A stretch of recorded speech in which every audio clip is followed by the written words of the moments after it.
Newsmax got a hold of a poll that says millennial and Gen Z women in the dating world find conservative men to be walking red flags. I will say this list is crazy, and I want to fixate on the third spot there, the Joe Rogan podcast. Like millions of people around the world, I train by day, Joe Rogan podcast by night. Now, this probably doesn't mean anything to you, but for millions of people, I mean, Joe Rogan is the most listened to person, by my calculations, in the world. He has 3.5-hour long podcasts. I recommend listening to them on 3.5 speed. The poll, which I'm sure many of you have already seen because it's kind of been all over social media, shows what the younger generations consider to be red flags in dating. Among those red flags are typical conservative viewpoints, like being a MAGA Republican, listening to the Joe Rogan Experience, professing that there were only two genders, and refusing to see the Barbie movie. Of course, the anchors over on Newsmax were incredulous to the poll results because who could have known that misogyny doesn't go over well with women?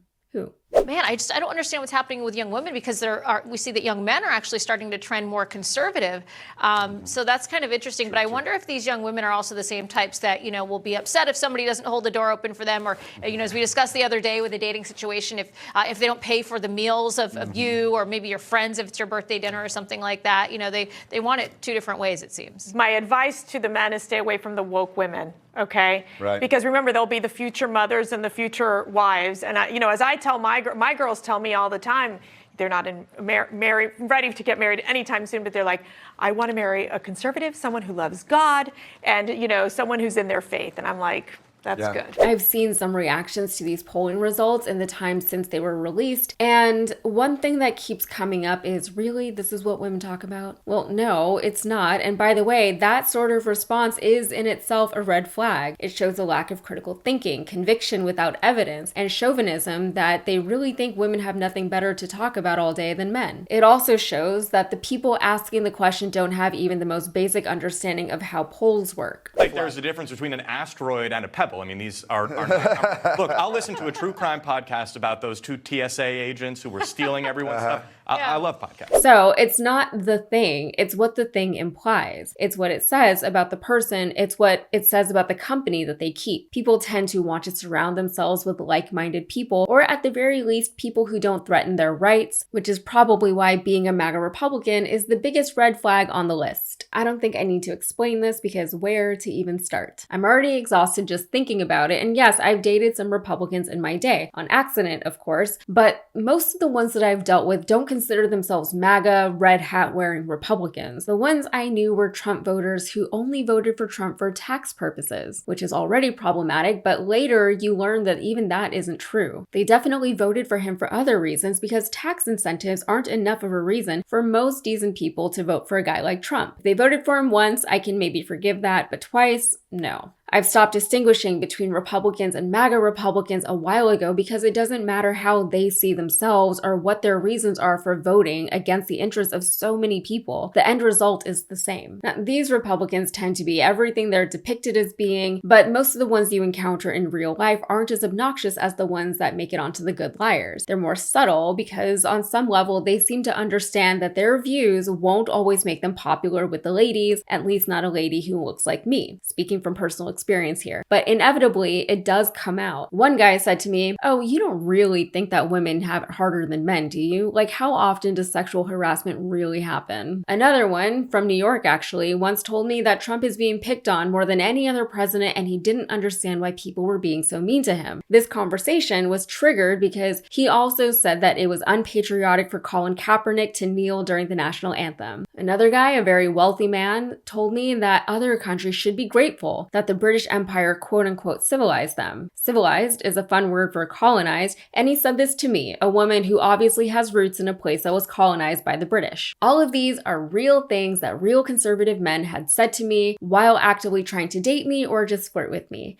I have more stories, but I think you get the point. The guys who listen to Joe Rogan, red flag, but maybe with an asterisk. In the Newsmax clip, the host says that listening to Joe Rogan is actually an indicator that a man is open-minded. And the reason I would say that listening to Joe Rogan is not a red flag is because he is a heterodox thinker. There's no kind of, he does not fit into rigid ideological boxes. I have learned immense amounts of things that have helped me in my career as a journalist. And I will say that Joe Rogan is a better journalist than 90% of the people who, masquerade. Yeah, maybe at one point. At one point, he was much less insufferable than he is now. He was more balanced. He did take a more open-minded approach to topics and issues, but that's not the Joe Rogan of today. It's not the same guy. I used to listen to his episodes every once in a while if he had a guest that I was interested in. I was mainly listening for the guest, not for Joe, but Joe being there and facilitating the conversation never really bothered me back then. I slowly stopped listening to him when he did start to bother me, but it wasn't really a conscious decision that I was making back then. I just stopped finding him interesting or fun, and this was probably just before he started getting called out publicly for being more right-wing. Either way, Joe Rogan aside, it's one thing to be Joe Rogan, but it's another thing entirely to be a part of the Joe Rogan fandom, to be someone who identifies as a Joe Rogan listener. Members of fandom are way less chill than the person that they've chosen to support or idolize. They're generally more unhinged, and where a show host might think twice about their public persona and image, and where they might be a bit more deliberate in the things they say and the ways in which they say them, even if they have a more inflammatory persona, a fandom doesn't necessarily understand or respect that nuance or those unspoken boundaries. Also, the obsequiousness on top of them trying to emulate a stranger feels incredibly shallow. As the Newsmax host pointed out, Joe Rogan has the biggest podcast audience ever, so maybe there's a correlation between that and the fact that many millennials and Zoomers are just not dating anymore.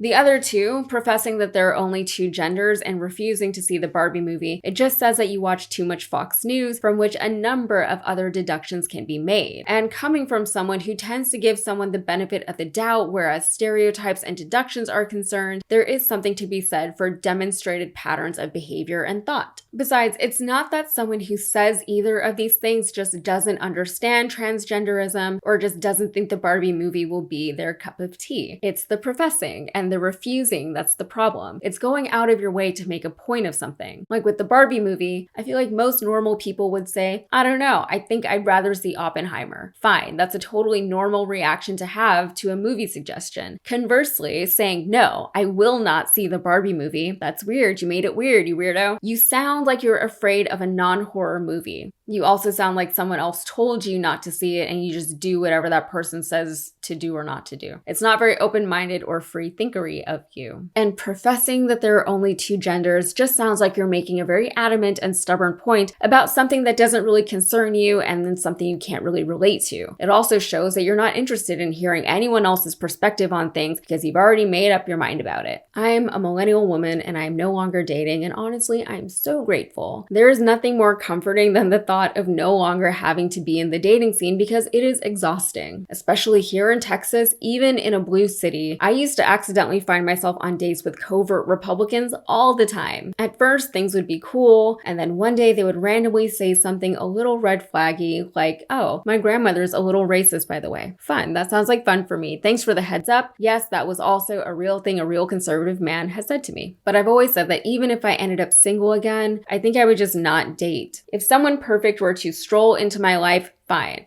but I wouldn't seek out a new partner. I just wouldn't download an app. I wouldn't doll myself up for an evening of small talk with a stranger. I would rather just take a pottery class. And if somehow I found myself considering going on a date with someone, I might just ask them who they voted for, just to cut to the chase, just to get all of the other stuff out of the way and get everything up on the table from the get-go. Is that excessive? I can't tell.